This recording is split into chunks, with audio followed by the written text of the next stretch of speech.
بسم الله الرحمن الرحيم. جمعة وناكسن waxaan ku sugannahay buurta Sow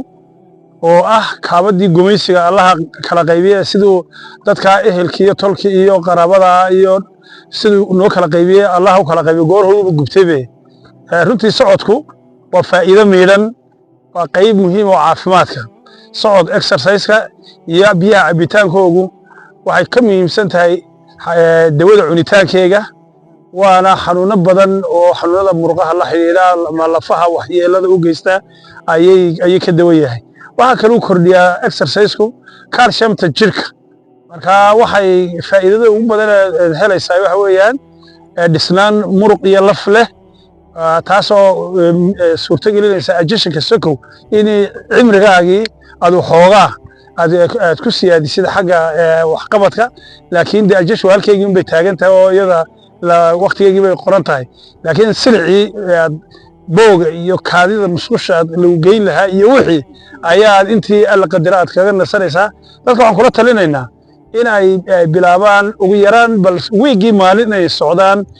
ugu yaraan 10 kilomitir taasoo micnaheedu yahay inay ka yaraanayso milixda jirka taasina ay keenayso inuu dhiigkarka hoos uga dhaco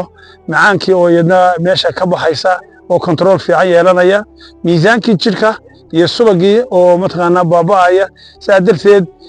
socodku waa qayb muhiim caafimaadka waxa dadka marka lagu talinayaa dadka aan laba maalin dhaaf ka socon kareynin inay ugu yaraan ay weekii maalin ay 10 kilomitir socdaan ayaanu kula talinaynaa دكتور انت لا تبixin دكتور عبد السلام قهير waxaan xasuustaa maalmaha kamida دكتور اسماعيل جمال iyo saaxiibkay ayaa halkan kaagan laadiyay oo yiri دكتور قهير iyo dhaqaatiirta gobolka oo dhan ku soo biiraan socodka maanta waxaan nasiib u helay inaan ka duubo adiga muddo dheer sideed u aragtaa والله horta waa saaxiibkay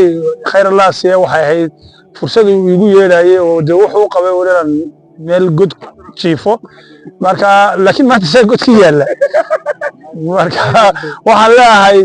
hadna ka soo baxana waan ka soo baxay han isku nimaadna buuraha dushooda salaamu calaykum